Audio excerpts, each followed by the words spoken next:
प्रिय विद्यार्थियों, आज के इस ई कंटेंट में हम पुनः चर्चा करेंगे छायावाद के प्रख्यात कवि सूर्यकांत त्रिपाठी निराला द्वारा रचित उनकी प्रसिद्ध कविता जूही की कली के अंतिम हंस की। जैसा कि हमने विगत पाठ में समझने का प्रयास किया था कि किस प्रकार से जूही की कली रूपी नायिका से बिछुड़ने के बाद पवन रूपी प्रियतम पुरानी यादों को स्मरण करते ही दौड़ता हुआ अपनी प्रियतमा के पास वापस आ जाता है और आकर के उसके साथ समागम करता है। कभी उसी घटनाक्रम को आगे बढ़ाते हुए कहते हैं, सोती थी जाने कहाँ कैसे प्रिय आगमन वह, सोती थी जाने कहाँ कैसे प्रिय आगमन वह, नायक ने चूमे कपोल, डोल उठी वलरी की लड़ी जैसे हिंडोल, इस पर भी जागी नहीं चुक समा मांगी नहीं, निद्रा लस वंकिम विशाल नेत्र मूंदे रही, कीवा मत वाली थी यौवन की मदिरा पिए। इस अवतरण में कवि ने जूही की कली नामक कविता के अंतिम अंश की ओर जाते हुए प्रियतम और प्रियतमा अर्थात जूही की कली और पवन दोनों को यहाँ पर नायिका और नायक के रूप में प्रस्तुत करते हुए उनके आलिंगन का सुंदर चित्रण संयोग श्रृंगार के माध्यम से किया है। कवि कहता है कि प्रवासी पवन प्रियतम के आ जाने पर भी नायिका जूही की कली का निद्रालस अर्थात आलस्य से युक्त जो निद्रा थी उसमें रहने का यहाँ पर कवि ने सांगारिक चित्रण किया है और बताया है कि प्रियतम के आने के बाद भी जूही की कली रूपी नायिका निद्रालस के कारण अपनी अचेत अवस्था से मदहोश अवस्था से जागृत अवस्था में नहीं आती है। कवि वर्णन करता हुआ कहता है कि जूही की कली रूपी नायिका उस समय सो रही थी, सोती थी। जब प्रियतम आकर के उसके साथ आलिंगन करने लगे तो उस समय जूही की कली रूपी नायिका सो रही थी। इस कारण उसे पवन प्रियतम के आगमन का पता नहीं चला। जब पवन रूपी प्रियतम अपनी जूही की कली रूपी प्रियतमा से मिलने के लिए पूर्व मिलन की स्मृतियों को याद करता हुआ, घटनाओं को याद करता हुआ, नदियों तालाब उपवनों को पार करता हुआ अपनी प्रियतमा से मिलने के लिए उसके पास आ जाता है, उस समय जूही की कली रूपी नायिका सोई हुई थी। अतः उसे अपने प्रियतम पवन के आने पर, पवन रूपी प्रियतम के आने का उसे एहसास नहीं होता है, पता नहीं चलता है। जाने कहाँ कैसे प्रिय आगमन वह, तब नायक पवन ने जब पता नहीं चलता है, नायक ने चूमे कपोल।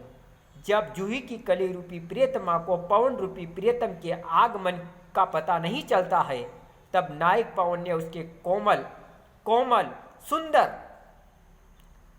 श्वेतवर्ण के कपोलों का चुंबन किया। नायक ने चूमे कपोल, डोल उठी वलरी की लड़ी जैसे हिंडोल। इससे जैसे ही पवन रूपी प्रियतम ने जूही की कली रूपी प्रियतमा के कोमल कपोलों का चुंबन किया, वैसे ही वह बेल हिंडोले की तरह हिलने डुलने लगी। फिर भी उस नायिका का निद्रा भंग नहीं हुआ।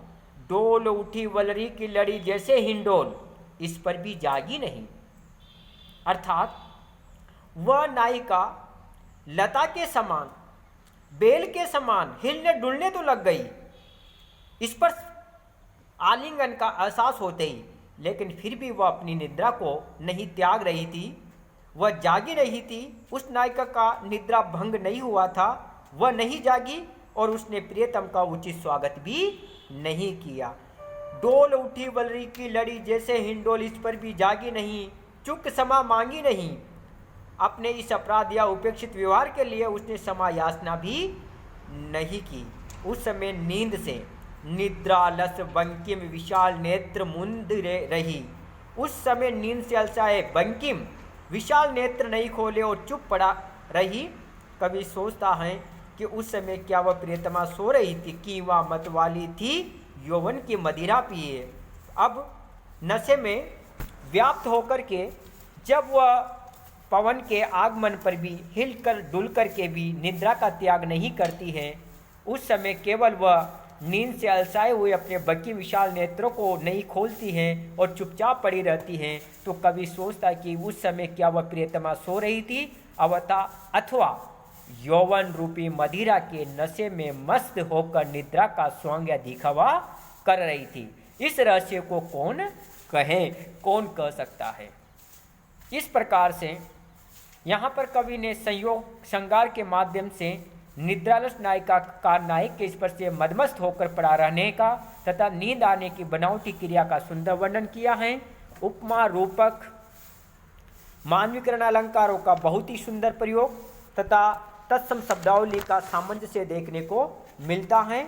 आगे कवि कहता है कि निर्दय उस नायक ने निपट निटुराई की कि झोंकों की झड़ियों से सुंदर सुकुमार देह सारी झकझोर डाली। मसल दिए गोरे कपोल गोल चौंक पड़ी युवती, चकित चितवन निज चारों ओर फेर, हेर प्यारे को सेज पास नम्र मुखी हंसी, खिली खेल रंग प्यारे संग। जब पवन रूपी नायक ने आकर नायिका के साथ श्रृंगार चेष्टा की, आलिंगन किया, चुंबन किया, रति क्रीड़ा करने का मांसल चित्रण कवि ने यहाँ पर किया है। कवि वर्णन करते हुए कहता है कि जब वसंत काल की आधी रात में जूही की कली रूपी नायिका सोई हुई थी, तभी पवन रूपी नायक उसके पास आया और उसने निर्दय उस नायक ने निपट निटराई की। उसने बड़ी निर्दयता से श्रृंगार विलास प्रारंभ कर दिया। झोंकों की झड़ियों से सुंदर सुकुमार देह सारी झकझोर डाली। उसने लगातार झोंकों की झड़ियों से नायिका की कोमल देह को झकझोर दिया, अर्थात नायिका को अपने गाढ़ा लिंगन में लेकर बड़ी निर्दयता से उसके साथ रति क्रीड़ा प्रारंभ की। उसने नायिका के मसल दिए गोरे कपोल गोल, उसने नायिका के गोरे कपोल मसल दिए। इससे प्रियतमा की नींद टूट गई, चौंक पड़ी युवती। वह जाग गई और उसने चौंक कर अपने चारों ओर चकित चितवन निज चारों ओर फेर, हेर प्यारे को सेज पास, अपने चारों ओर रसाई हुई आंखों से देखा। जब उसने देखा कि प्रियतम उसकी सैया के पास आकर उसे श्रृंगार विलास के लिए जगा रहा है, तो नम्र मुखी हंसी। तो वह लज्जा और प्रसन्नता से मुख नीचे करके खिलखिलाकर हंस पड़ी। खिली खेल रंग प्यारे संग और प्रियतम के साथ रति क्रीड़ा में संलग्न हो गई। यहाँ पर कवि ने मानवीकरण शैली में जूही की कली के बहाने नायक नायिका के श्रृंगार विलास का सुंदर चित्रण किया है। छायावादी शैली में प्रकृति पर मानवीय भावनाओं का आरोप किया गया है। संयोग श्रृंगार का उदात्त चित्रण यहाँ पर कवि ने किया है। रूपक समासोक्ति मानवीकरण अलंकारों का सुंदर प्रयोग यहाँ पर हुआ है। मुक्त छंद की गेयता गति तथा भाव अभिव्यक्ति इस प्रशस्य है। तत्सम शब्दावली से युक्त ये कविता सूर्यकांत त्रिपाठी निराला की प्रसिद्ध रचनाओं में से एक है।